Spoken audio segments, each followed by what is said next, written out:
Kritikal na kalagayan ng isang lalaki matapos itulak ito sa paparating na tren sa Manhattan subway.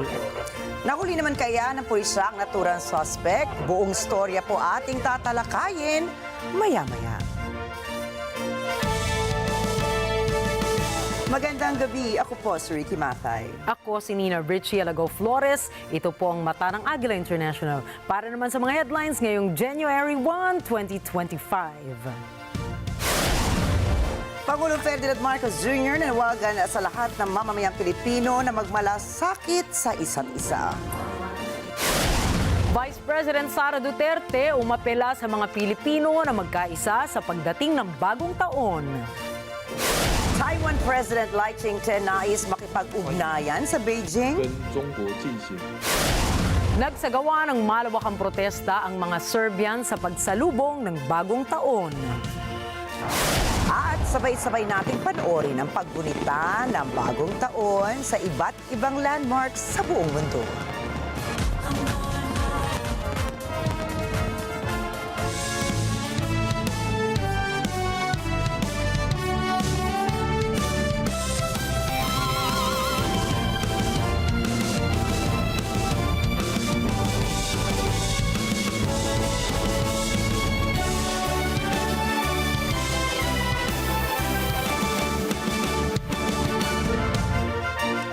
Kasabay ng pagdiriwang ng bagong taon ngayong 2025, nanawagan si Pangulong Ferdinand Marcos Jr. sa lahat ng mga Pilipinong maging mapagmalasakit sa isa't isa upang matiyak ang kasaganaan para sa lahat. Sinabi rin ni Pangulong Marcos Jr. na ang mga hamong naranasan noong nakaraang taon, gaya ng sunod-sunod na kalamidad, ay sumubok sa pagkakaisa at pagiging matatag ng mga Pilipino. Ngunit sa kabila nito, anya, ay dapat manatiling may pag-asa ang mga Pilipino sa mabubuting balita sa hinaharap. Ang katapangan, malasakit at bayanihan ay pinakita ng mga Pilipino noong panahon ng pagsubok ay dapat anyang magsilbing inspirasyon sa mga mamamayan upang muling bumango ng bagong Pilipinas kung saan umuunlad ang bawat pangarap at bawat Pilipino ay sumasagana. Sa pagbubukas ng taong 2025 ay nagbigay rin ng mensahe si Vice President Sara Duterte sa mga Pilipino sa iba't ibang panig ng mundo. Tila humugot ng inspirasyon ng Vice Presidente sa kanyang dating slogan sa Uniteam kung saan kasama niya si Pangulong Ferdinand Marcos Jr. dahil ang mensahe ni VP Sara para sa publiko ay manatili nagkakaisa sa pagharap sa iba't ibang hamon ngayong bagong taon. Nagpaabot din ng pasasalamat ang bises sa mga taong walang sawang nagmamahal sa Pilipinas sa pamamagitan ng pagpapamalas ng pagsisikap, pagtitiis at pagtyasagang magkaroon ng mas magandang kinabukasan ng bansa. Sa ating mga kababayan sa iba't ibang panig ng mundo, ako ay nakikiisa sa inyong maligayang pagsalubong ng bagong taon. Ang taong 2024 ay sumubok sa ating katatagan at humulma sa atin bilang isang sambayanang naninindigan para sa katarungan at kaunlaran. Ngayong 2025, sama-sama nating harapin ang iba't ibang hamon na magpapatibay sa atin bilang isang bansang patuloy na nananalig sa Diyos at nagtutulungan para sa ikauunlad at ikabubuti ng ating pamilya. Wala pa pong bagyong nakapasok sa Philippine Area of Responsibility. Ngunit nakakaranas ng pag-ulan ng iba't ibang bahagi ng Pilipinas sa unang araw pa lamang ng taong 2025 dahil sa pagsalubong sa tatlong weather system sa bansa. Ayon sa pag-asa, nagkakaroon ng maulap na kalangitan na may kalat-kalat ng pag-ulan at pagkulog ang Visayas, Caraga, Davao Region at ang mga lalawigan ng Palawan, Romblon, Catanduanes, Albay, Sorsogon at Masbate dahil sa Intertropical Convergence Zone. Nararanasan naman sa Metro Manila, Calabarzon, Cagayan, Isabela, Quirino, Apayao, Aurora, Bulacan, Marinduque, Oriental Mindoro, Camarines Norte at Camarines Sur ang maulap na kalangitan na may kalat-kalat na pag-ulan ulan at isolated thunderstorms dahil sa shear line, habang ang amihan ay nagdadala ng maulap na kalangitan na may pag-ulan sa Batanes. Ang Ilocos Region, ang nalalabing bahagi ng Cordillera Administrative Region at Nueva Vizcaya ay may bahagyang maulap hanggang maulap na kalangitan na may bahagyang pag-ulan dahil din sa amihan. Ang nalalabing bahagi naman ng Luzon ay nakararanas ng partly cloudy to cloudy with isolated rain showers o thunderstorms.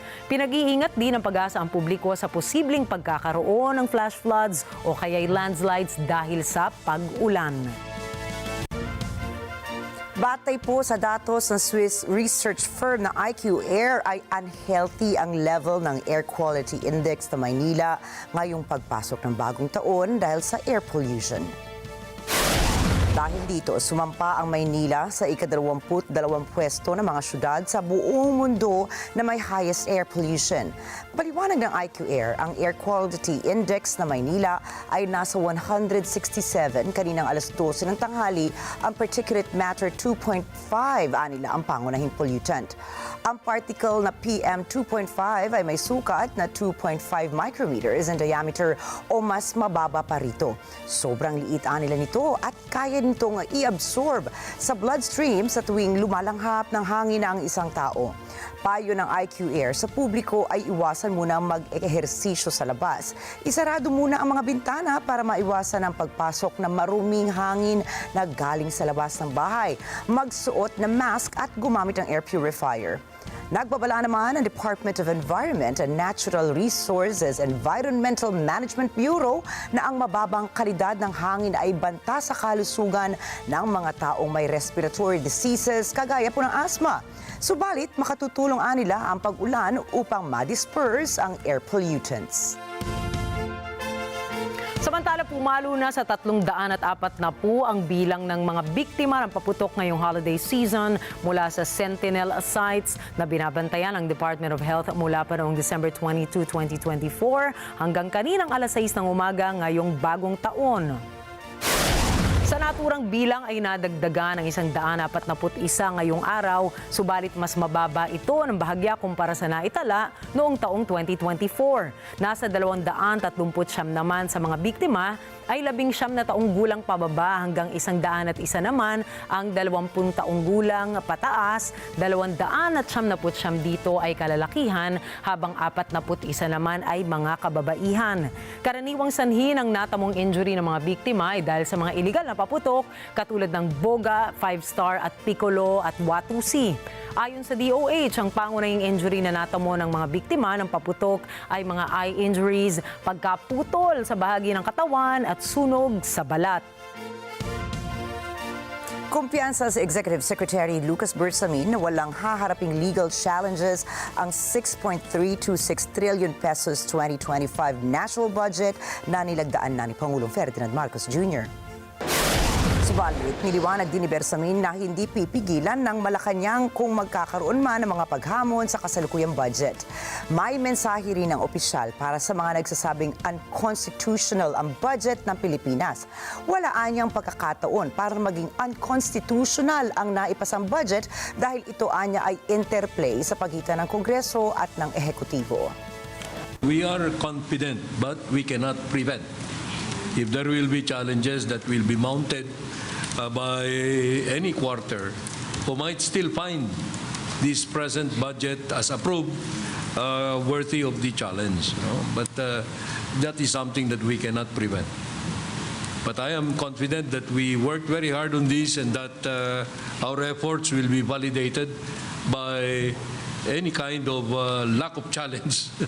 So we are not going to encourage the challenge. Tinawag naman ni Senate President Cheese Escudero ang General Appropriations Act na produkto ng isang tunay na collaborative process na kinasasangkutan ng iba't ibang sektor at maging ng publiko. Ang trabaho anya nila sa gobyerno ay mahigpit na pagrerepaso ng mga panukala at pagre-recalibrate ng budget kung kinakailangan upang umayon sa pangangailangan ng mga mamamayan.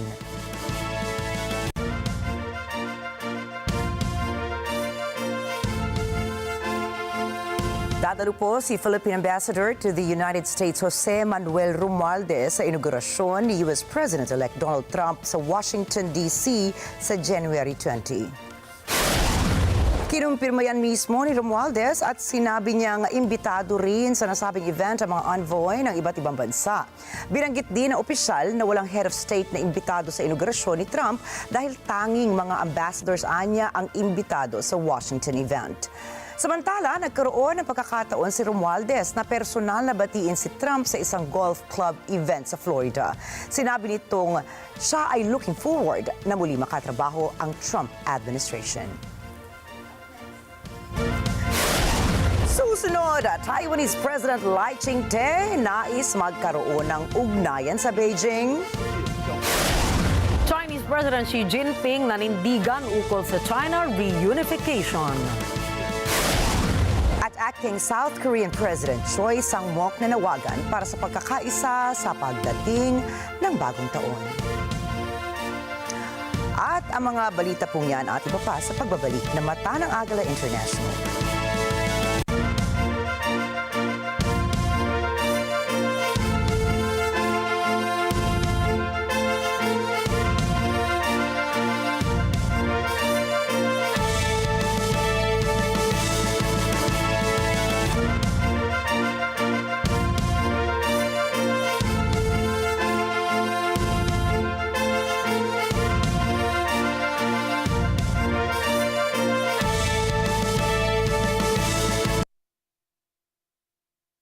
Alam namin ang iyong pagsisikap. Dama namin ang iyong mga sakripisyo. Kita namin ang pagharap mo sa bawat pagsubok. Kaya sa kabila ng mga hamon ng buhay, nandito kami para umalalay. Kasi katulad mo, gusto rin namin ang magandang bukas para sa kanya. Hatid namin ang dekalidad na edukasyon at makabagong pasilidad sa abot kayang halaga. Kaya huwag ka nang mangamba. Sasamahan ka namin tuparin ang mga pangarap niya.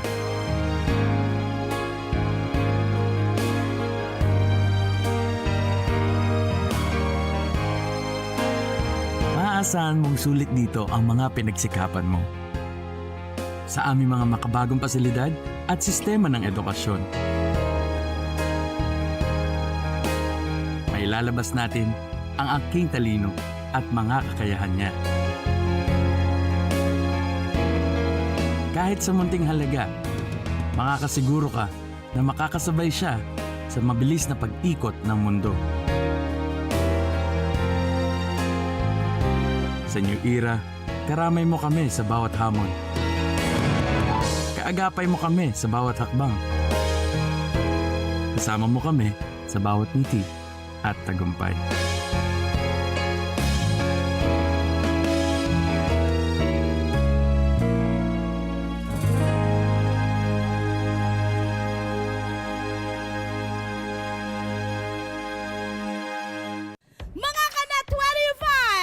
Buong pagmamahal nating batiin ang bawat isa ng Happy New Year! Congratulations din, Net25, for our 25 years this 2025. Here's to celebrating this milestone and many more achievements ahead. Happy 25 years, Net25! And Happy New Year po sa ating lahat!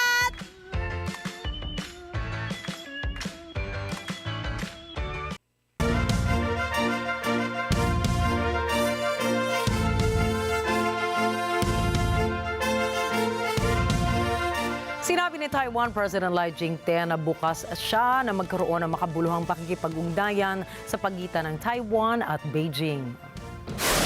Sa kabila nito ay sinabi niyang nagdududa siya sa pagiging taos-puso ng China sa kagustuhan nitong makipagtulungan dahil sa simpleng bagay katulad ng pagpapadala ng mga turista o tourist group sa Taipei ay mahigpit na pinagbabawalan ng China. Sila ay nananumpa sa pwesto noong Mayo ng nakaraang taon ay ilang beses nang nag-alok na makipagdialogo sa China, ngunit madalas naman itong tinatabla ng Communist Party. Sa ilang okasyon na ring binansagang terorista sila ng gobyerno ng China. Sa kanyang talumpati sa New Year's Conference ay sinabi niyang hinaharang di umano ng China ang normal na pakikisalamuha ng turistang Chinese o foreign exchange students. Mahigpit din itong minamanmanan ang kanilang mga kababayan kapag nasa Taiwan. Naging paksang-paksa ng kanyang talumpati ang sinabi niya na Taiwan hopes to have healthy and orderly exchanges with China under the principles of reciprocity and dignity.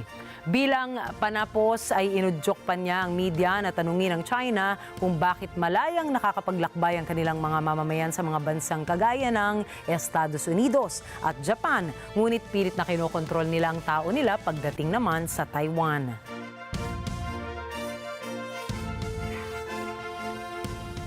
Limang taon matapos ang COVID-19 pandemic ay naalarma ngayon ang marami dahil sa panibagong virus outbreak sa China. Kumakalat kasi ngayon sa TikTok at X o dating Twitter ang ilang videos ng mga pasyenteng nagsisiksikan umano sa ospital ng mainland China. Ayon sa lokal na ulat, tumataas ang bilang ng mga pasyenteng nagkakasakit doon ng human metapneumovirus o HMPV. Ang virus na ito ay may sintomas na gaya ng trangkaso, pananakit ng ulo, sipon at ubo na halos katulad din ng sa COVID-19 at influenza.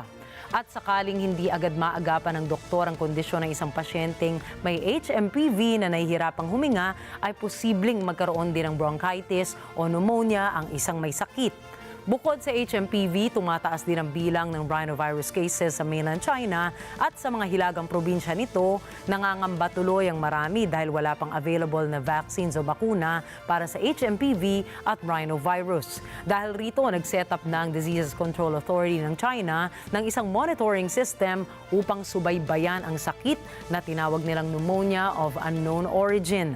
Ang hakbang na ito ay ginawa ng ahensya upang maglatag ng mga protokol para maging handa ang China sa pagresponde sa mga unknown pathogens. Kabilang anila sa mga ito ay ang paglatag ng mga pamamaraan para sa report and verification process nang sa gayon ay maiwasang kumalat ang isang sakit o anumang virus sa iba pang lugar. Sa Dhaka, Bangladesh ay libu-libong residente ang nagtipon-tipon upang makibahagi sa March for Unity. Hinihingi nila ang parusang kamatayan para kay Sheikh Hasina, ang pinatalsik na premier na ngayon ay nasa India na. Ang protesta ay inorganisa ng Students Against Discrimination o SAD na siya ring grupong nanguna sa pagpapatalsik kay Hasina na 16 na taong dignamuno sa Bangladesh. Ayon sa SAD organizers, nasa 5,000 katao mula sa iba't ibang panig ng mundo ang dumalo sa kanilang protesta. Nanawagan din sila sa bagong gobyerno na pinangungunahan ni Nobel laureate Muhammad Yunus na ideklara ang Proclamation of the July Revolution sa January 15 bilang pagkilala sa sakripisyo ng mga taong namatay o nasugatan para ipaglaban ang kalayaan ng kanilang bansa.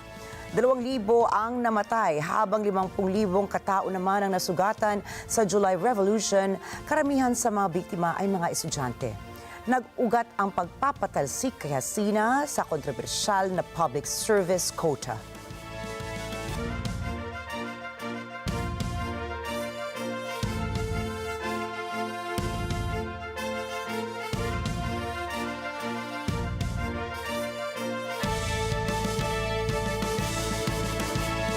Walang makapipigil sa muling pag-iisa o reunification ng China sa Taiwan. Yan ang muling ibinabala ni Chinese leader Xi Jinping sa mga grupong nagtutulak ng pro-independence laban sa One China policy. Sinabi ni Xi na ang mga taong nasa magkabilang bahagi ng Taiwan Strait ay iisang pamilya lamang at wala makapuputol anya ng kanilang family bond. Sa mga nakalipas na taon ay pinaigting ng China ang military pressure nito malapit sa Taiwan. Halos araw-araw na nagpapadala ang Beijing ng mga barkong pandigma at eroplano sa karagatan at airspace ng Taipei.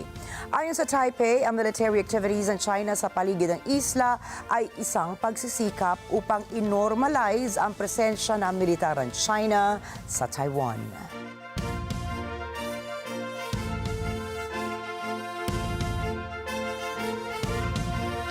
Sa kanyang New Year's address ay nanawagan si South Korean President Choi Sang-mok para sa national harmony at unity.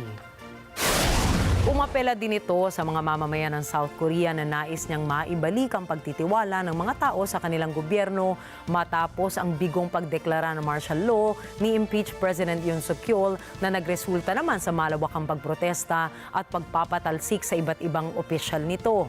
Sa kabila ng sunod-sunod na krisis ay sinabi ni Choi na magkakaroon ng malaking pagbabago sa aspeto ng diplomasya, seguridad at global trade. Si Chung Sai-mok ang tumayong primary executive ng South Korea matapos patalsikin sa pwesto si Prime Minister Han Duck-soo.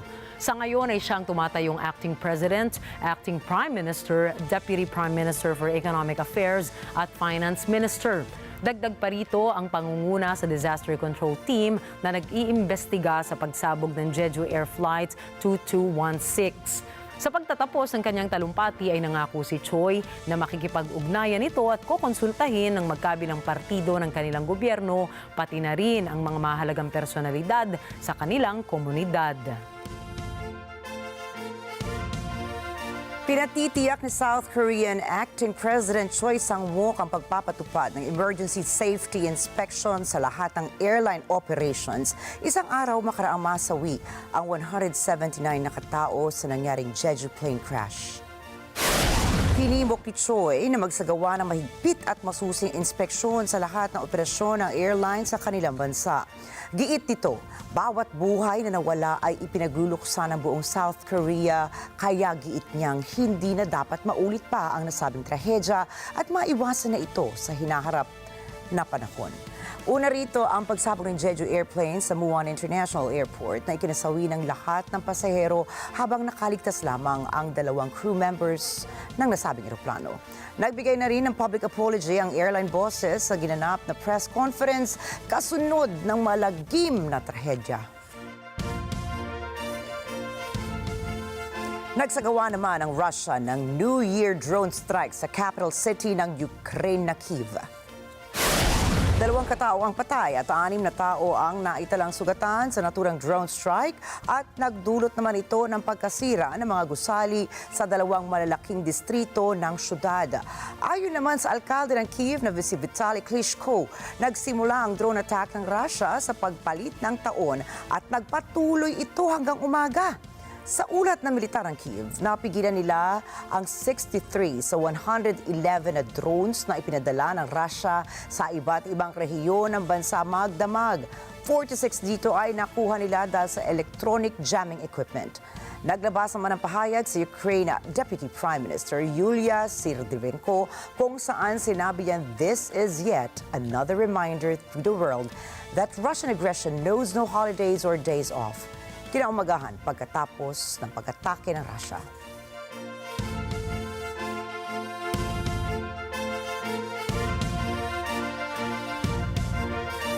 Nagsagawa ang Russia at Ukraine ng palitan ng ilang daang mga prisoners of war. Ang nasabing kasunduan ay pinangunahan ng United Arab Emirates. Ayon sa Russian Defense Ministry, nakikipagpalitan na sila ng 150 mga sundalo ng Ukraine. Ang nasabing bilang ay katumbas rin ng ipinalit ng Ukraine sa kanila. Sinabi naman ng Ukrainian President Volodymyr Zelensky na mayroong 189 na Ukrainians ang nakauwi na sa kanilang mga tahanan. Dagdag pa nito na kabilang sa mga pinakawalan ay ang mga defenders ng Azovstal at Mariupol at ang nasa Chernobyl nuclear power plant at Snake Island. Sa halip na masayang street party, napalitan ang selebrasyon ng bagong taon sa Serbia na malawakang pagprotesta ng libo-libong katao sa bisperas ng New Year, December 31. Pinangunahan ng mga university students ang demonstrasyon na magdamag na nagtipon-tipon sa Belgrade at iba pang syudad ng Serbia para ipanawagan ang political reforms at hustisya sa naturang Balkan country. Nag-ugat po kasi ang mga protesta sa isang trahedya kung saan gumuho ang isang konkretong canopy sa Central Train Station sa northern city ng Sad noong November 1 na nagresulta naman sa pagkasawi ng 15 katao.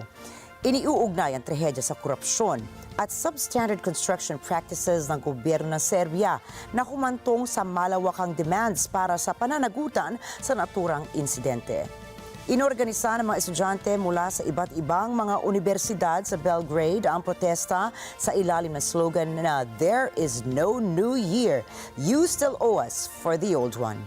Isinigaw din ng mga ito ang mga katagang "We Want Justice" at nag-alay ng 15 minutong katahimikan para sa pagdadalamhati ilang minuto bago magpalit ang taon para bigyang pagpupugay ang mga biktima ng trahedya. Samantala sa kauna-unahang pagkakataon ay sinalubong ng mga Syrians ang bagong taon na wala sa pwesto si dating Presidenteng Bashar al-Assad. Sa Damascus, makikitang masasayang namimili ang mga residente para sa selebrasyon ng bagong taon. Ito ay sa kabila ng mga pangamba nila sa seguridad. Ngunit marami rin na nagpasya na manatili na lamang sa loob ng kani-kanilang mga tahanan upang ipagdiwang ang unang araw ng taong 2025. السنة بالذات أغلب الناس ما عملت حفلات على الأعياد، حذر الناس.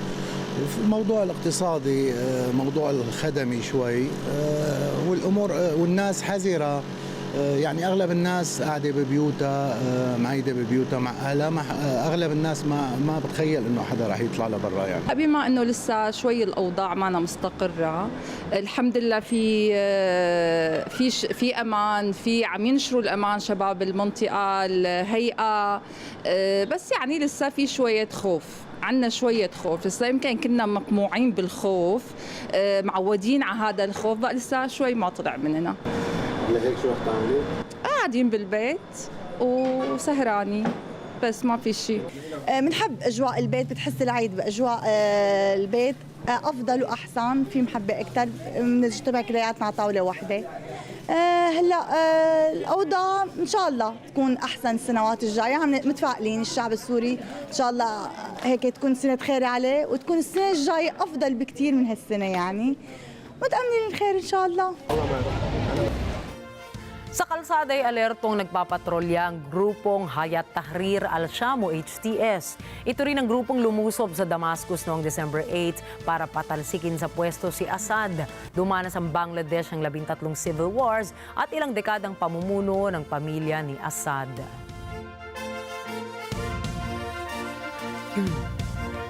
Sa pagpasok ng taong 2025, umaasa ang mga taga-Gaza na magkakaroon ng kapayapaan at katatagan ang naghihikahos nilang teritoryo.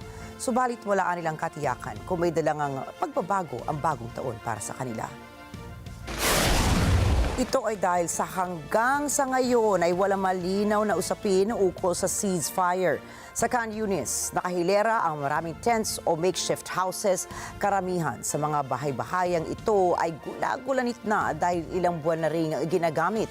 May ilan ngang kabahayan ang nagiba dahil sa malakas na hangin o matinding pag-ulan doon. Para pansamantalang ayusin ang mga sirang bahagi ng kanilang bahay, ay nagtsatsaga ang mga residenteng sa pagsusulsi ng mga trapal na plastik na tinatapal na lamang nila sa kanilang mga bahay. Nag-iimbak din sila ng mga sako ng buhangin upang pigilan ang pagpasok ng tubig sa kanilang mga bahay. Narito po ang ilan sa kanilang mga hinaing, pangamba at kwento ng pag-asa ngayong bagong taon.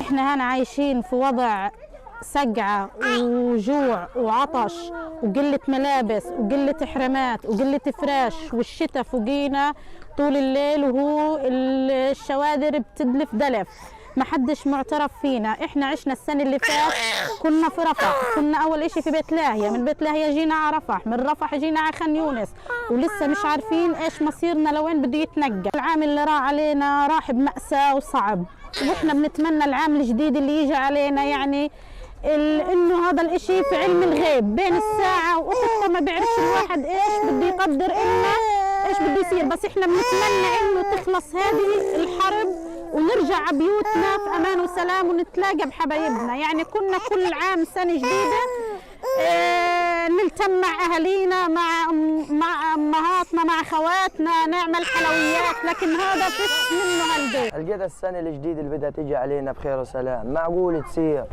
ولا كلهن سنين واحد، ولا زي السنة اللي راحت؟ سنة راحت وشهداء راحوا، سنة راحت وحبايبنا راحوا، سنة راحت ودولنا راحت، سنة راحت واحنا بننقل من مكان لمكان. معقول السنة الجديدة ان شاء الله هذه تخلص الحرب وتحل علينا؟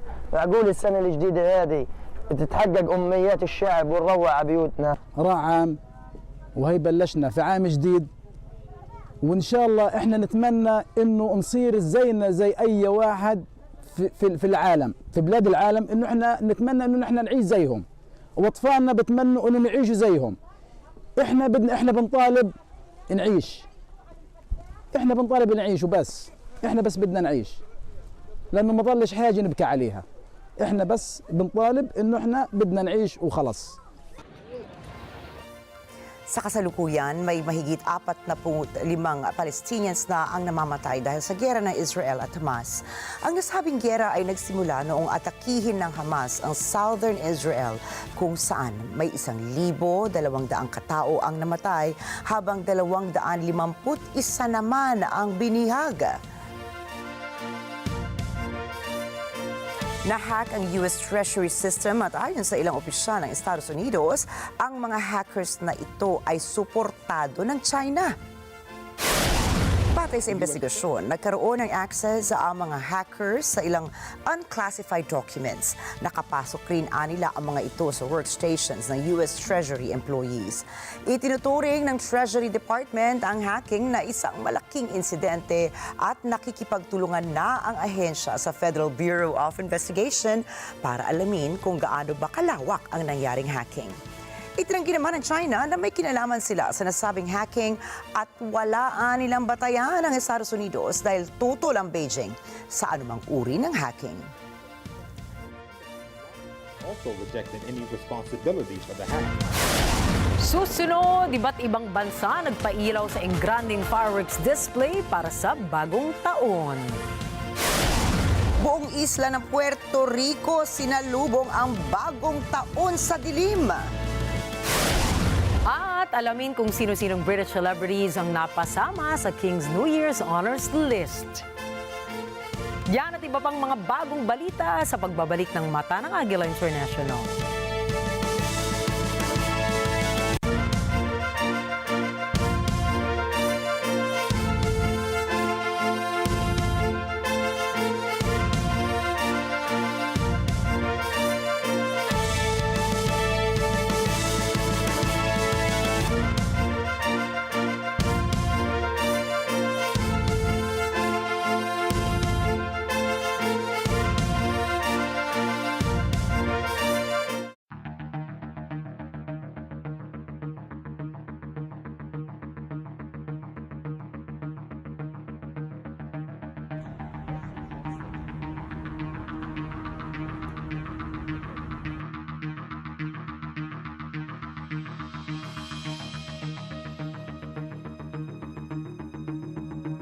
Paninindigan,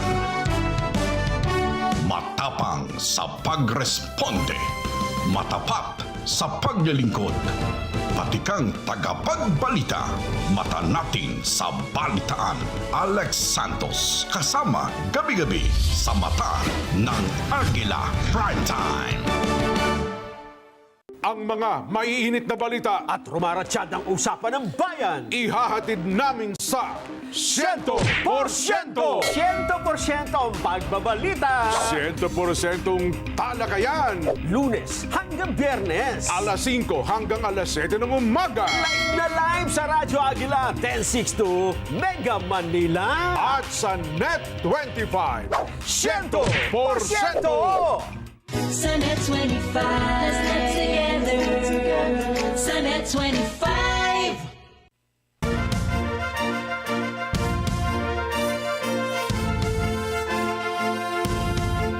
Nagbabalik ang Mata ng Agila International sa pagpapatuloy po ng ating mga balita ngayong gabi. Nasa kritikal na kalagayan ang isang pasahero matapos siyang itulak sa harap ng paparating na train sa isang subway station sa Manhattan. Nangyari ito bandang 1:00 ng hapon sa downtown platform ng 18th Street Subway Station sa Chelsea. Nakuhanan ng video ang insidente kung saan makikita ang biktima, isang 45 taong gulang na lalaki na nakatayo sa platform habang nakatingin sa kanyang telepono. Bigla na lamang siyang itinulak ng suspect papunta sa Riles kung saan naararo ito ng dumara ang tren. Ang biktima ay nagtamo ng fracture sa bungo at nasa kritikal na kondisyon sa Bellevue Hospital. Nahuli naman ng pulisya si Camille Hawkins na 23 years old at kinasuhan ng tangkang pagpatay at damage to public property. Ayon kay Mayor Eric Adams, nakasuhan na ang suspect dahil sa mabilis na aksyon ng mga otoridad. Sa ibang balita, tampok ang magagarbo at nakamamanghang mga fireworks at lights display sa pagsalubong ng mga bansa sa bagong taon. Una sa sumalubong sa bagong taon ang island nation ng Kiribati sa Pacific Ocean na sinunda naman ng New Zealand. Sa Auckland, sinaksihan ng mga New Zealanders ang fireworks show na sinimula ng 10 segundong countdown na nakaproject sa base ng 328-meter tall sky tower ng Auckland na sinunda ng fireworks at sinabayan ng laser light show. Tumagal ng 5 minuto ang display gamit ang higit sa 500 kilo ng pyrotechnics na inilaunch mula sa iba't ibang firing sites habang nagliwanag naman sa ilaw ang Auckland Harbour Bridge. Pinakamalaking fireworks display naman ang ginawang pagsalubong ng Sydney, Australia na nag-feature sa Golden Waterfall Effect na habang tila nahuhulog mula sa iconic Sydney Harbour Bridge. Ang 12-minute spectacle ay may habang 7 kilometro sa paligid ng Sydney Harbour gamit ang 23,000 individual pyrotechnic shots at higit sa 13,000 aerial shells. Sa kauna-unahang pagkakataon, pinakawala ng fireworks sa 80 new positions sa western side ng Sydney Harbour Bridge. Mayroon ding fireworks na inilunsad naman mula sa Sydney Opera House, barges at 5 city building rooftops. Sa Taipei 101 naman sinalubong ng mga Taiwanese ang taong 2025. Ang 6-minute fireworks at light show ay may temang Team Taiwan Champion na ayon sa organizers ay inspired ng tagumpay ng baseball team nito sa isang international championship noong November at nagpakita ng determinasyon at katatagan ng Taiwan na harapin ang mga bagong hamon. Taong 2003 nang simula ng Taiwan na idaos ang fireworks display sa pinakamataas na gusali ng Taiwan na naghihikayat ng mga turista mula sa iba't ibang bansa na nagnanaisaksihan ang natatanging kaganapan. Dumagungdong naman ang tunog mula sa iconic Big Ben na sinabayan ng magarbong fireworks display ang pagsalubong ng bagong taon sa London. Nagdala pa ng stunning backdrop ang River Thames at city skyline sa selebrasyon. Itinuloy ang kasiyahan sa kabila ng hinaharap na severe weather warning ng United Kingdom sa mga susunod na araw, dala ng malalakas na pag-ulan at malakas na hangin na makaaapekto sa Scotland at Northern England ayon po sa Met Office. Sa Burj Khalifa naman na pinakamataas na gusali sa buong mundo, nasaksihan ang kakaibang fireworks, laser at colorful display. Daan-daan ang nagtipon para abangan ang kulang-kulang 9 na minutong show na may titulong Beyond Dreams. Sinabi ng organizer sa kanilang website na layo ng show na ipakita ang totoong selebrasyon ng Dubai para salubungin ang bagong taon. Sa Ontario, Canada, sa gitna ng nakababahalang bilang ng mga bomberong namamatay dahil yan sa cancer, umaksyon ng gobyerno upang tugunan ang fire-related chemical diseases. Narito po ang detalye mula kay Cherry Recorizado. Sa Canada, mahigit 50 hanggang 60 bombero ang namamatay dahil sa cancer at kalahati sa kanila ay mula sa Ontario. Ayon sa lungsod, mas nagkakasakit ang mga bombero dahil sa exposure nila sa mga mapanganib na chemical. Ayon kay Solicitor General Michael Kersner, bagamat araw-araw nilang hinaharap ang mga delikadong sitwasyon, mas inuuna nila ang serbisyo kaysa sa sarili. Kaugnay nito, inanunsyo rin ni Kersner ang Fire Protection Grant na susuporta sa 437 fire departments sa Ontario. Gagamitin ang 30 milyong grant para bumili ng kagamitan at pagandahin ang mga pasilidad upang mabawasan ang pangmatagalang epekto ng fire-related chemicals para mas umayos ang air purification at ventilation systems. Sa Ontario, mayroong humigit kumulang 33,000 municipal firefighters, kung saan 12,500 ang full-time, 400 ang part-time at mahigit 20,000 naman ang mga volunteers. Cherry Recorizado, Toronto, Ontario, para sa mata ng Agila International. Trusted, connected, on point. Naparilisa ang buong island ng Puerto Rico matapos bumagsak ang kanilang power grid nitong nakaraang araw. Ayon sa mga ulat, milyon-milyong residente ang naaapektuhan na malawakang pagkawala ng kuryente. Nagdulot ito ng pagkaantala sa mga pangunahing serbisyo katulad ng ospital, transportasyon at komunikasyon. Sinabi ng mga opisyal na maaaring abutin ng hanggang 2 araw bago tuluyang maibalik ang supply ng kuryente. Ang Puerto Rico Electric Power Authority ay kasalukuyang nagsasagawa na ng agarang pagsasaayos sa mga nasirang linya ng kuryente. Gayunpaman, nagbabala silang ang proseso ng rehabilitasyon ay maaaring tumagal dahil sa lawak ng pinsala. Samantala, nagbigay na ng emergency response measures ang lokal na pamahalaan upang suportahan ang mga apektadong residente. Kabilang na ang pamamahagi ng pagkain, tubig at generators sa mga kritikal na lugar. Muling nagbigay din ang pagbagsak ng power grid sa kahinaan ng infrastruktura ng kuryente ng Puerto Rico na matagal nang nahaharap sa mga issue katulad ng kakulangan sa pondo, kalumaan ng mga kagamitan at epekto ng mga nagdaang natural na sakuna. Patuloy na umaasa ang mga residenteng magiging mabilis naman ang aksyon ng mga otoridad upang maibalik sa normal ang sitwasyon sa isla.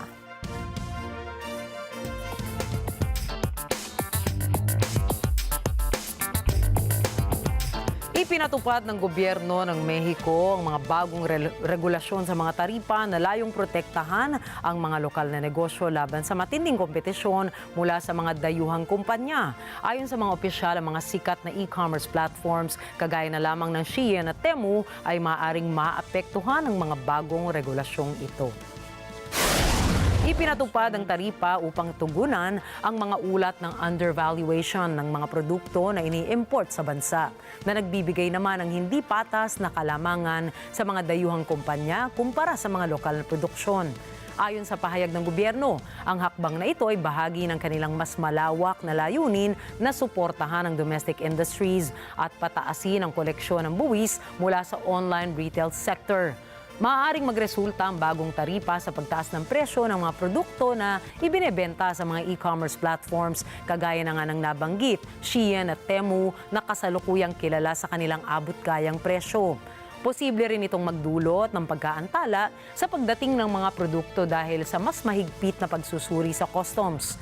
Samantala, naglabas na ng pahayag ang ilang e-commerce platforms na nagpahayag ng kanilang kahandaang makipagtulungan sa gobyerno ng Mexico upang tiyakin ang pagsunod sa mga bagong batas. Gayunpaman, ipinahayag din nila ang pangamba na ang mga bagong taripa ay maaaring makaapekto sa kanilang negosyo at sa kanilang mga mamimili. Sa pagtatapos ng taong 2024 ay natapos na rin ang pagsusupply ng Russia ng gas sa Europa gamit ang Ukraine gas pipeline. Ito ay dahil tumanggi ang Ukraine sa panibagong 5-year transit deal sa Gazprom ng Russia. Ayon kay Ukraine Energy Minister German Galushchenko, isa itong historic event dahil naputol na ang kanilang koneksyon sa Russian gas. Naniniwala rin ang opisyal na magkakaroon ng financial losses ang Russia dahil mababawasan ang gas markets sa Moscow sa Europa. Game start on. Yan ay matapos ilabas ang Squid Game Season 2 na humakot ng 68 milyong views po sa Netflix. Inabangan ng buong mundo ang pagbabalik ng Squid Game at sa loob lamang ng 4 na araw ay nakapagtala ito ng milyong views para sa isang Netflix series. Nangunang Netflix series sa 72 mga bansa sa buong mundo dahilan para mapalitan nito ang Wednesday na may 50 milyong views. Dagdag pa rito ay nasa ika-7 pwesto ngayon ang palabas para sa most popular non-English language TV titles. Matatandaan na naging hit series ang Squid Game 1 noong 2021 na nakapag-uwi ng awards gaya ng Primetime Emmy Awards at Outstanding Directing for a Drama Series. Marahil ay nabitin ang ilang sa mga Squid Game Season 2 fans kung kaya't isang poster ngayon ang inilabas para sa Season 3. Nakatakdang ilabas ngayong taon ang Season 3 na siyang posibleng huling season na ng Squid Game.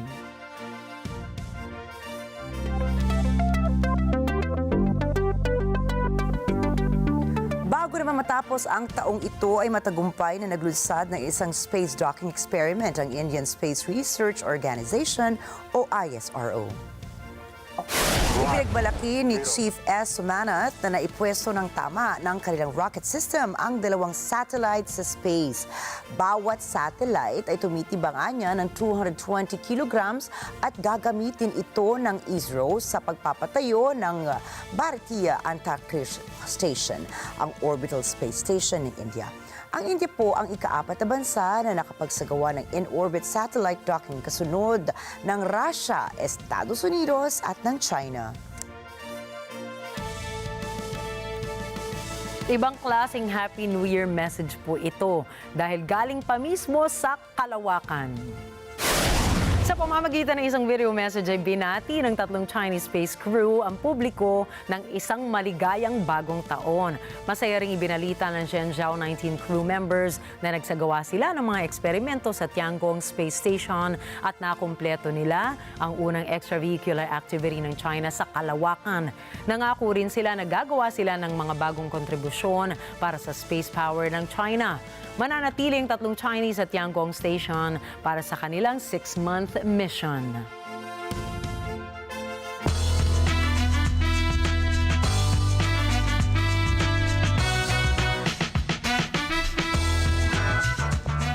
Sharing is caring dahil umabot sa higit sa 8,000 katao po ang natulungan ng foundation ng American rapper na si Megan Thee Stallion. Umabot ngayon sa 8,674 katao ang nasuportahan ng Pete and Thomas Foundation. Kasunod nito ay nagpasalamat din si Megan sa tulong na ibinigay ng nasa 102 volunteers, donors at corporate partners. Mapapanood naman sa kanyang highlight reel sa Instagram ang mga naging kaganapan at proyekto ng kanyang foundation sa loob ng 2024. Bida rito ang pagbibigay ng $550 para sa 100 na mga batang babae bilang bahagi na #BlackGirlJoy Challenge. Dagdag pa rito ang proyekto niya kasama ang Bread of Life Incorporated para naman sa electrical generations o generators ng mga senior citizens na naapektuhan ng Hurricane Beryl. Samantala, inilabas naman ni Megan noong Hunyo ang kanyang self-titled album na Megan na may 18 kanta gaya ng Mamushi at Where Them Girls At.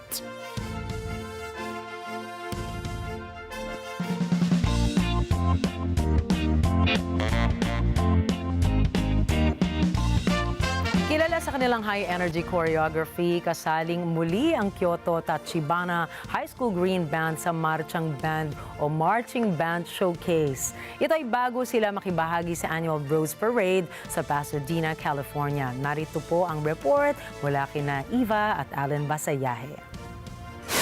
At every Rose Parade, high school marching bands are always a main attraction. And for one high-stepping, high-energy group, a pre-New Year's Day show for fans is all part and parcel of their overseas experience.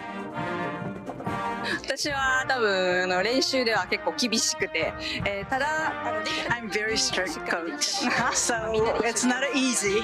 But when the kids are enjoyed and happy and doing the practice, that makes me happy too. So whatever they're happy, I'm happy.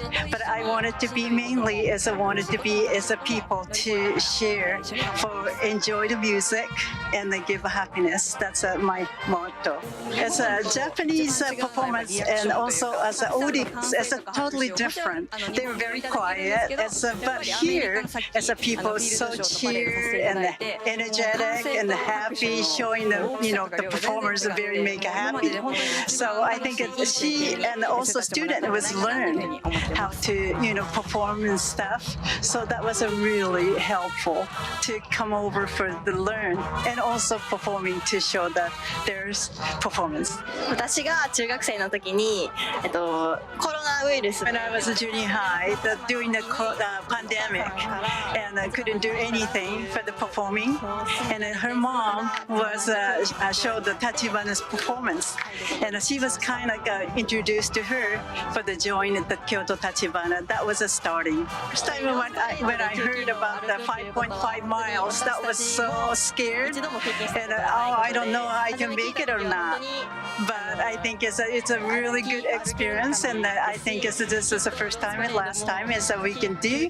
And I think we're going to try to do my best and our best to finish the goals for the finish, the 5.5 miles. Keep in mind that during the Rose Parade, the Kyoto Tachibana High School Green Band will be performing a cardio challenging routine several times for 5.5 miles. That's impressive and quite a calorie burner. So if your New Year's resolution is to get healthier and stronger, then maybe joining a marching band is the way to go. Reporting from Pasadena City College in Pasadena, California, Ivan Allen for Mathay Agila International. Trusted, connected, on point. At alamin naman po natin ang mga resolutions ng ilang mga residente ng Estados Unidos. Makarelate kaya kayo sa kanilang mga resolusyon o mga bagay na nais silang baguhin ngayong bagong taon. Nagbabalik po sina Allen at Eva Basilyahe para sa buong istorya. Out with the old, in with the new is a popular phrase used especially when referring to New Year's resolutions. Folks from all over reveal their plans for self-improvement in the coming year. I don't have one. Oh, I don't have many New Year's resolutions. I haven't really thought about it yet. It's been a hard year. Looking forward to a better year. What's New Year's resolution? My New Year's resolution for 2025 is continue working out. I started running this year, and I would like to get to the 10K per month, at least once a month, and going to the gym with my husband and cooking healthier and start my own company. I'm going to learn French. To speak French. To be more present with my kids and my family, and to be intentional. Probably to get better at baseball and be very nice and kind to people.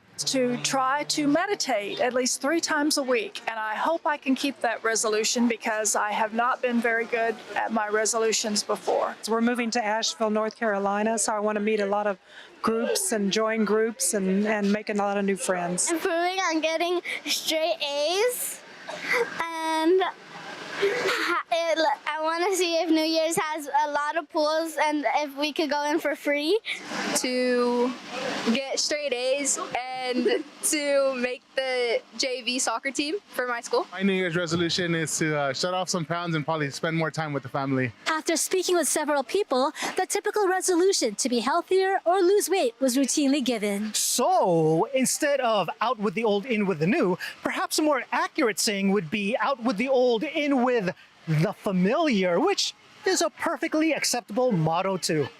Reporting from Pasadena, California, Ivan Allen for Mathay Agila International. Trusted, connected, on point. Para po sa marami sa atin, ang bagong taon ay panahon ng refleksyon, transisyon at positibong pagsulong po sa buhay. Tayo'y namaalam na sa taong 2024 at masayang sinasalubong ang taong 2025. Alamin po natin ang ilang opinyon ng ating mga kalapit bansa ukol sa pag-iwan sa nakaraan at pagyakap sa hinaharap. Narito si Net 25 correspondent Jane Kathleen Gregorio. For many, the new year represents a time for reflection, transition, and positive growth. Today, we will hear from some of our viewers as they share what are the things they would like to let go of for 2024 and the things that they are embracing for 2025. Let's take a look. I'm here by the ocean, and I come here every day, and I'm ready to let go of all my anxiety, my depression, all my troubles in 2024. And in 25, I am willing to embrace new opportunities and just put it in God's hands to lead me. 2024, I'm looking to leave behind the fear of what could happen, and in 2025, I look forward to getting over those fears and trying to become a better person. For 2024, I'm going to leave behind all negative type of people that would bring me down. In 2025, I'm going to make sure I'm surrounding myself with more positive, uplifting people, which helps me both personally and in my profession. What I'm excited to get rid of 2024 is to lose weight. And what I'm excited for 2025 is to have healthy eating habits and shed some weight, and to track my calories. What I leave behind in 2024 is self-doubt. I had so many fears about many things, and I've overcome every single one. It's all up here. So that's what I leave behind. No more self-doubt. And what I look forward in 2025 is growth. There's so many things coming my way, so I am ready to grow and to receive. Have a great 2025. The one thing that I'm looking forward to seeing go away in 2024 are the relationships and things that do not give me positive energy. And the one thing that I'm looking forward to in 2025 is to find love on my terms. First question, what are you happy to leave behind in 2024? I would say politics, no more of that. What do you look forward to in 2025? You know what? I need some challenges. Definitely. And talking about challenges, I'm working on OneRomeo.com. In 2024, I'm ready to let go of overspending on unnecessary things. And in 2025, I'm ready to make better financial investment and be financially literate. And what I'm leaving behind for 2024 is too much shopping. And for my 2025, I'm looking forward for more blessings, happiness, and good health. What I most look forward to leaving behind in 2024 is just all the regrets, all of the setbacks, the chaos, turmoil, and uncertainty that's been floating around throughout 2024. As far as what am I looking forward to in 2025? Peace, more of a sense of comfort, just more safety and security, and finding ways to make a difference and make an impact like never before in 2025. The things I want to leave behind in 2024 is I spent too much last year, and I hope this coming 2025 I'll be more wise to spend money and be closer to God. Looking back on 2024 was a very interesting year, having to deal with a lot of family issues with health, but at the same time learning and advancing a lot in my career teaching English here in Chile. As far as things I'm looking forward to in 2025, I hope to continue on and enjoy my new life here in Iquique since moving here about a week ago. I want to work on more about traveling. I want to work on my friendships all around me, and overall having a wonderful life.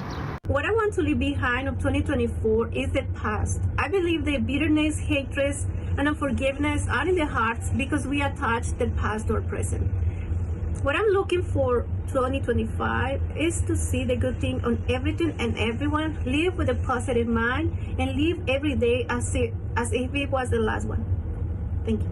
And to all our viewers out there, we'd like to wish everyone a bright and happy upcoming new year.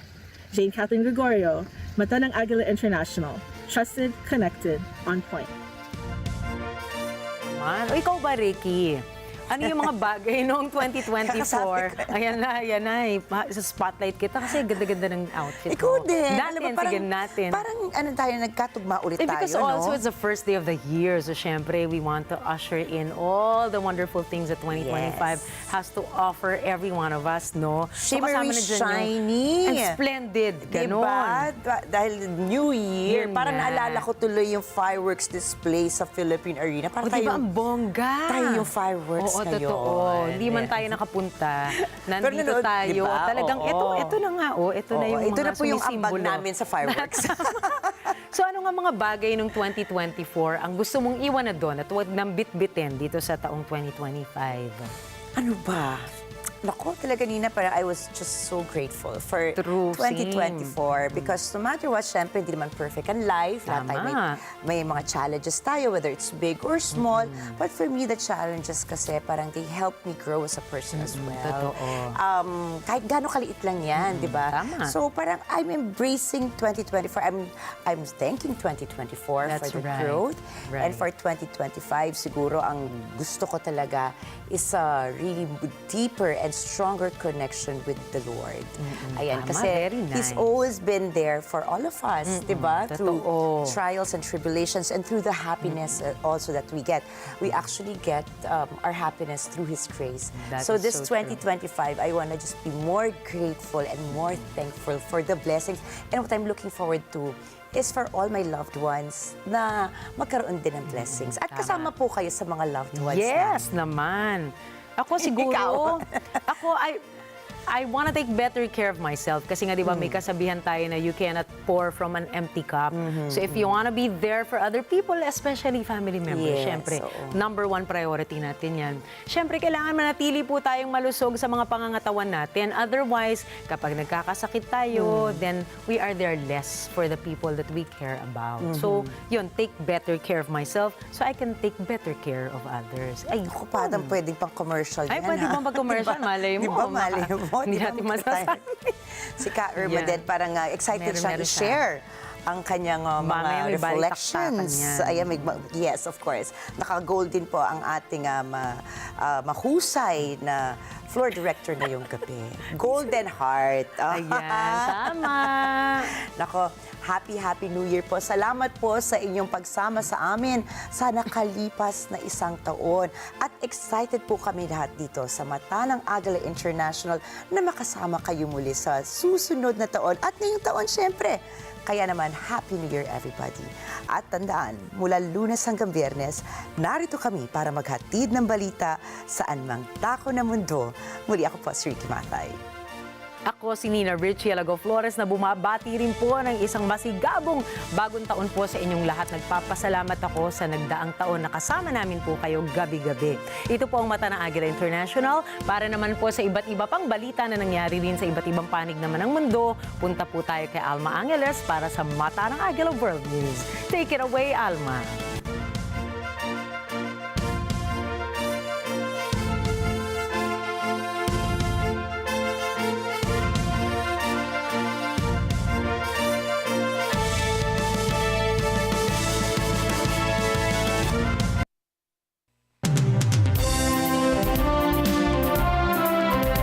Thank you, Nina and Rikki. Good evening, everyone. I'm Alma Angeles for Net 25 World News. On tonight's headlines.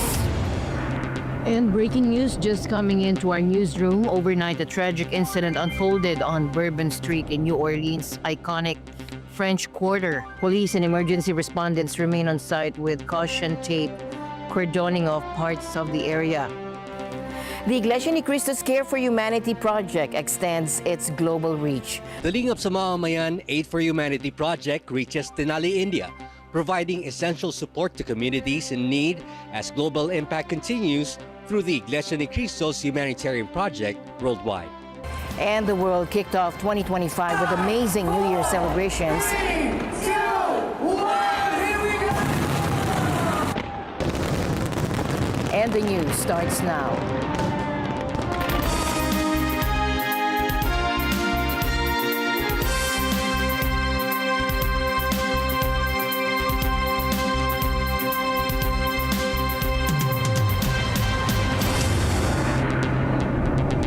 Air travel is a true marvel of human ingenuity, offering unmatched safety and speed. And yet, when tragedy strikes, like the recent Jeju air crash in South Korea, it can shake even the most seasoned travelers. For decades, Boeing jets, especially the 737, have been a staple in global aviation. But after rare catastrophic failures, many are left wondering, is the Boeing 737 still the safest choice in the skies? We all know air travel promises convenience, speed, and safety. But when the unthinkable happens, like the Jeju air crash on a quiet Sunday, it forces us to stop and think. Flight 7C2216 was descending into South Korea's Muan International Airport when disaster struck, ending in flames. Of the 181 passengers, only 2 survived. A bird strike, a landing gear malfunction, and a medical emergency led to a fiery belly landing, raising serious questions about the safety of Boeing jets. Boeing's culture has been under scrutiny ever since the 2018 and 2019 crashes, linked to a faulty stabilization system. Despite updates like software fixes and better pilot training, the 737 MAX still hasn't flown without incident. Some critics argue that Boeing's corporate culture of concealment dating back years is to blame. It seems to have come from the top within, with the CEO and boardroom prioritizing profits over safety. On January 5, 2024, another issue occurred when part of the fuselage of Alaska Airlines Flight 1282 blew out shortly after takeoff. A door plug fell off, causing rapid cabin pressure loss and forcing pilots to make an emergency landing. Thankfully, no one was seriously injured, but it added to concerns surrounding Boeing aircraft. Alaska, very different. That was a manufacturing miss. Retaliation against whistleblowers, non-conforming parts, quality inspections skipped, and issues concealed from the FAA, evidence hidden, all have continued. In fact, there is near overwhelming evidence, in my view as a former prosecutor, that prosecution should be pursued. And since then, the FAA has inspected 40 grounded Boeing planes. Yet airlines like the United and Alaska Airlines continue to operate with the faulty 737 MAX. Other airlines such as Copa, Aero Mexico, and Turkish Airlines also have Boeing jets in their fleets. Statistically, air travel remains the safest form of transportation, far safer than car travel. But many passengers still wonder, is where you sit on a plane a matter of life and death? Data suggests it could be. Studies show the rear of the plane often sees higher survival rates as the nose of the plane absorbs the impact in crashes. The middle seats in the back of the plane have the lowest fatality rates, while seats closer to the front tend to have higher mortality rates. However, being near an emergency exit can be just as important. Your chances of survival are better the quicker you can get out, especially in cases of fires or water landings. Despite its reputation for safety, recent tragedies have shaken the public's trust in Boeing. Passengers remain skeptical, with some travelers even swearing off Boeing planes altogether. We're here to go on a family trip to Jeju Island. And I am very worried because of yesterday's accident Jeju airplane crash. So I checked with the airline Asiana Airlines, which you will take to confirm the type of the aircraft for my flight. And since it is different from Jeju Air's aircraft Boeing 737-800, the aircraft which crashed, we feel less uneasy about traveling. South Korea plane crash black box has now been sent to the U.S. for analysis. The team has determined it was not possible to extract its contents from the damaged flight data recorder, FDR, in South Korea, so it has agreed to send it to the United States in cooperation with the U.S. National Transportation Safety Board, NTSB. And breaking news just coming into our newsroom. Overnight, a tragic incident unfolded on Bourbon Street in New Orleans' iconic French Quarter. Police and emergency respondents remain on site with caution tape cordoning off parts of the area. Authorities confirmed that a vehicle plowed into a group of people, resulting in multiple fatalities. Early reports indicate at least 10 people were killed and 30 others injured. Several victims have been transported to 5 local hospitals. Witness accounts paint a horrifying picture. One man described seeing bodies thrown into the air as the vehicle sped into the crowd. And others reported hearing gunfire after the crash, with police reportedly returning fire at the suspect. The New Orleans Police Department is calling this a mass casualty incident. This is not a terrorist event. What it is right now is their improvised explosive devices that was found, and we are working on confirming if it's a viable device or not. So we will give you just the basics this morning, all right? We had this event started at about 3:15. It did involve a man driving a pickup truck down Bourbon Street at a very fast pace, and it was very intentional behavior. This man was trying to run over as many people as he possibly could. It was not a DUI situation. This is a more complex and more serious based on the information we have right now. It is a very tragic situation for me to tell you that we know we have 10 people that this man killed on Bourbon Street. What I also can tell you is that this man, this perpetrator, he fired on our officers from his vehicle when he crashed his vehicle. 2 of our officers have been shot. They are stable. I'm asking the public to stay clear of 8 blocks around Bourbon Street. Stay clear from Bourbon Street, 8 blocks around. Very active, and again, a unified command is in place right now. This tragedy comes as the city prepared for the All-State Bowl at the Caesars Superdome, expected to draw thousands of visitors. And we're continuing to monitor the situation and bring you updates as they become available. Russia has sharply criticized a potential peace plan for Ukraine reportedly being developed by Donald Trump's team. Russian Foreign Minister Sergei Lavrov specifically took issue with provisions regarding NATO membership. Take a look. Judging from numerous leaks and Donald Trump's interview with Time magazine, on December 12, their idea is to suspend hostilities along the line of contact and transfer responsibility for confrontation with Russia to the Europeans. We are not happy, of course, with the proposals made by members of the Trump team to postpone Ukraine's admission to NATO for 20 years and to station British and European peacekeeping forces in Ukraine. The criticism follows Trump's recent interview with Time magazine. While not detailing his official peace plan, Trump strongly criticized Ukraine's use of American missiles in Russian territory, saying he vehemently disagrees with sending missiles hundreds of miles into Russia, adding that it would only escalate the war and make it worse. Reports suggest Trump's team is exploring options, including stationing European troops in Ukraine while delaying its NATO membership. His pick for Ukraine envoy, Keith Kellogg, has suggested cutting off aid to Kiev and threatening Moscow with surging weapons to reach a peace deal. However, Russia remains firm on its position. Нас не может устроить пустой разговор. We cannot be satisfied with empty talk. So far, all we hear is talk about the need to come up with some kind of truce. And it is not particularly hidden that this truce is needed in order to gain time to continue pumping Ukraine with weapons, so that they can get themselves in order, carry out additional mobilization, and so on.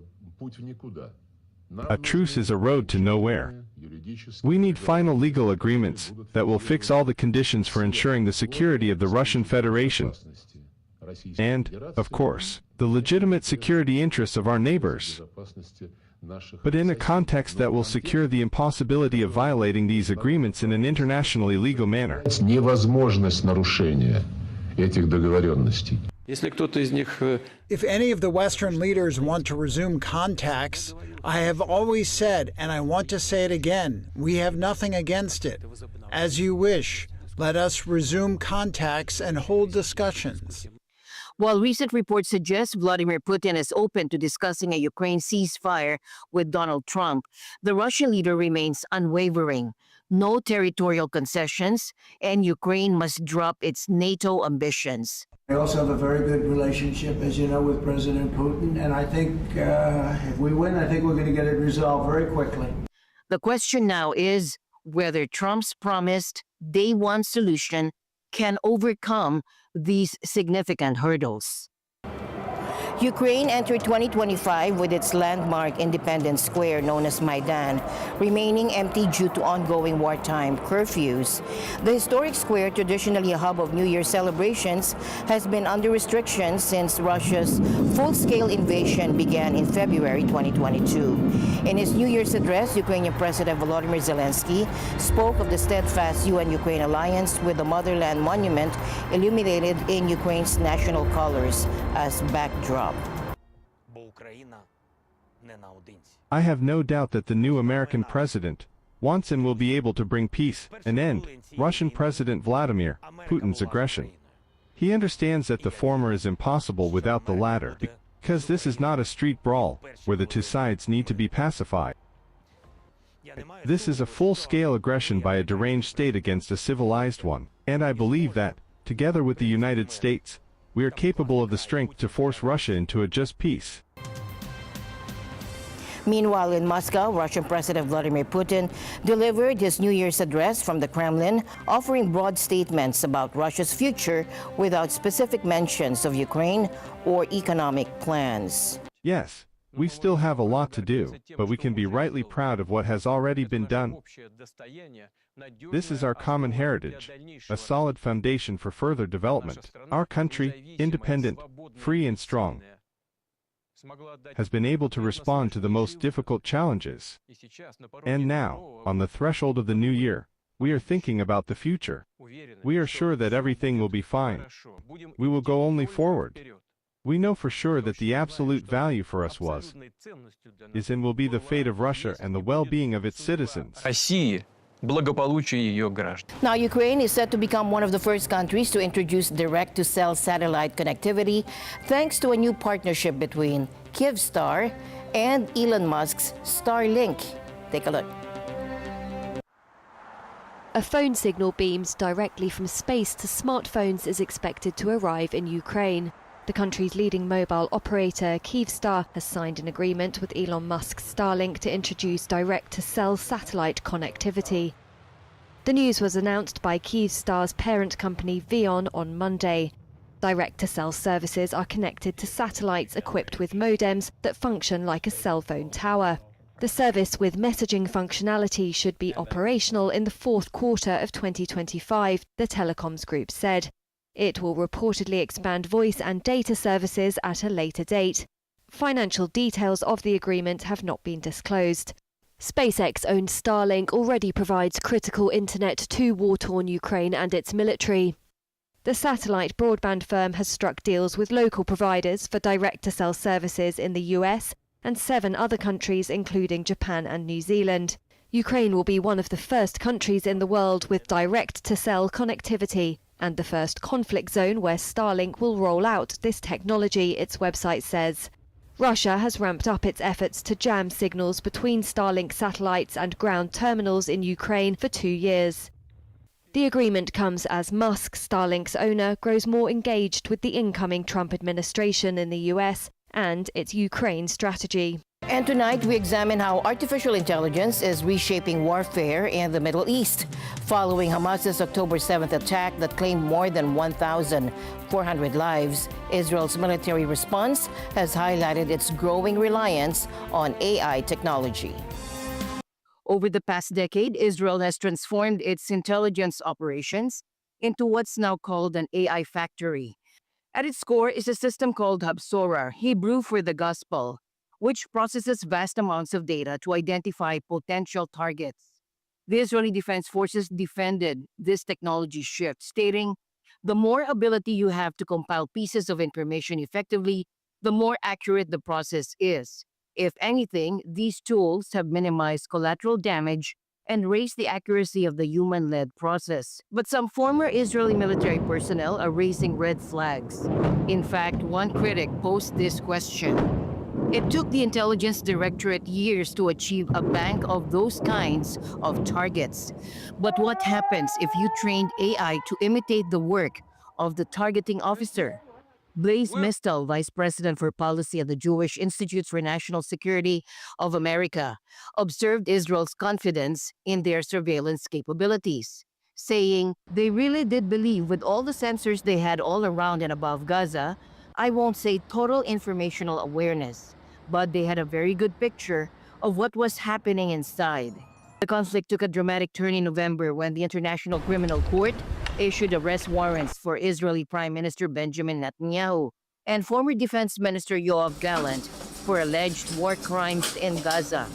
Here's Prime Minister Netanyahu's response. The outrageous decision by the ICC prosecutor, Karim Khan, to seek arrest warrants against the democratically elected leaders of Israel is a moral outrage of historic proportions.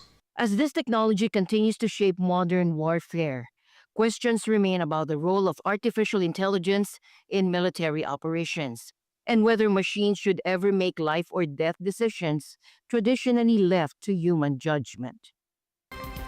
As much of the world eagerly anticipates the arrival of 2025, many are reflecting on the challenges and opportunities ahead. But in China, things are a bit different. Every New Year's Eve, President Xi Jinping gives his annual address outlining what his people can expect in the year ahead. And this year, much of his speech was a repeat of previous themes, including his firm stance on Taiwan. However, this time he struck a softer tone, focusing on unity rather than threats. She spoke about the family bond between the Chinese people across the Taiwan Strait and emphasized that no one could stop China's reunification. The people on both sides of the Taiwan Strait are one family. No one can sever our family bonds, and no one can stop the historical trend of national reunification. But Xi didn't dwell on Taiwan for too long. His main focus was the economy. He proudly highlighted China's electric vehicle industry, claiming that the country had produced a record 10 million EVs this year. However, he glossed over the challenges, such as the EU's tariffs on Chinese EVs. And looking ahead, there's the looming threat of U.S. tariffs under a potential second Donald Trump presidency, which Xi acknowledged in his speech. The current economic operation face some new circumstances, including uncertainties in the external environment and pressure from the transition between old and new growth drivers. But we can prevail with our hard work. As always, we grow in the wind and rain, and we get stronger through hard times. We must be confident. But behind those encouraging words, the reality is that China faces some tough challenges. With the U.S. poised to impose heavy tariffs on Chinese goods, Xi will need to pivot and find new markets for exports, particularly in the global south. Domestic demand remains sluggish and the property sector is still struggling despite the recent economic stimulus. Xi knows that these issues won't be easily solved, and his speech served as a way to prepare the Chinese people for a bumpy year ahead.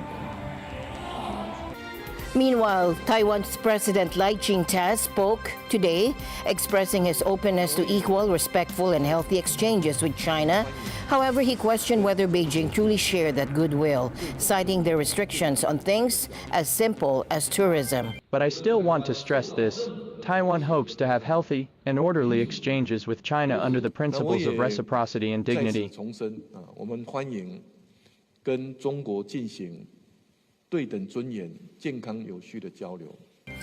During a New Year's press conference, Lai pointed out that China has long been blocking normal interactions by limiting Chinese tourists and students from coming to Taiwan, while Taiwanese citizens don't face similar travel restrictions in China. Lai emphasized that in the face of growing threats from authoritarian regimes, being friends with the world through democracy is a way to ensure stability and peace. The safer Taiwan is, the safer the world will be. The stronger Taiwan is, the more solid the world's democratic defense line will be. Democracies should unite to jointly resolve the Russia-Ukraine war and conflicts between Israel and Gaza, and safeguard the security of Taiwan Strait and Indo-Pacific.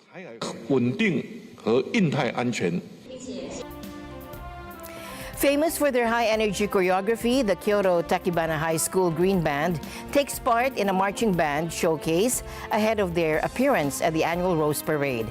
In Pasadena City College in California, Eva and Ellen have the story. At every Rose Parade, high school marching bands are always a main attraction. And for one high-stepping, high-energy group, a pre-New Year's Day show for fans is all part and parcel of their overseas experience. 私は多分練習では結構厳しくて、ただ I'm very strict coach, so it's not easy.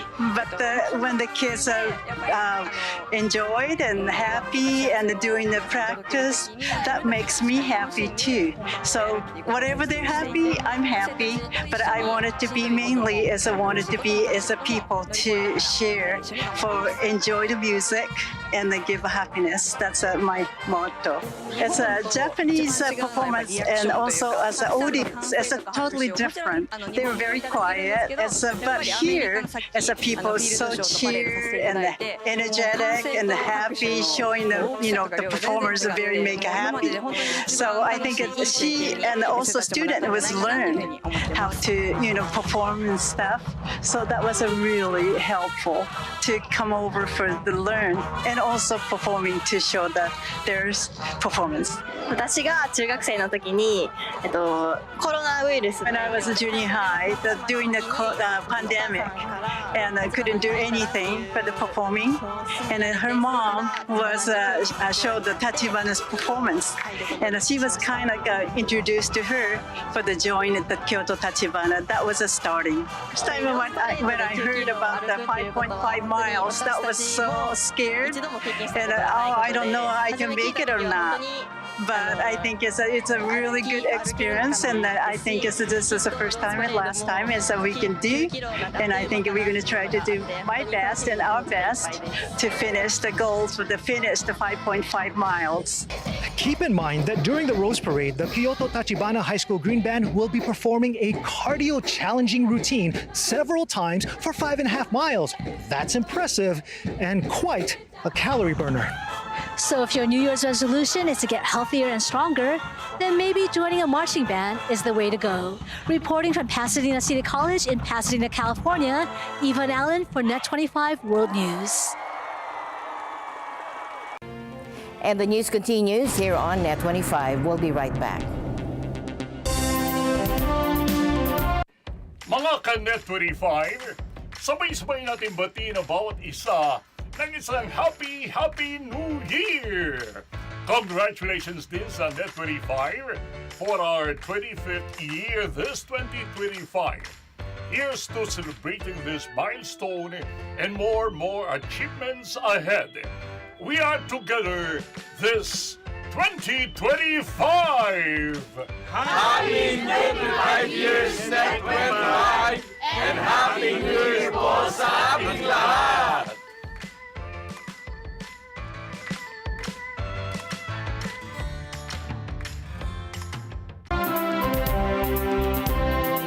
And the world kicked off 2025 with amazing New Year celebrations. Sydney stole the show with breathtaking fireworks lighting up the Harbour Bridge, while London dazzled with a stunning display along the Thames. Each city had its own unique way of ringing in the new year. Take a look.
The Iglesia ni Cristo's Care for Humanity project extends its global reach, providing vital aid to communities in India as members unite to bring hope and relief worldwide. Take a look.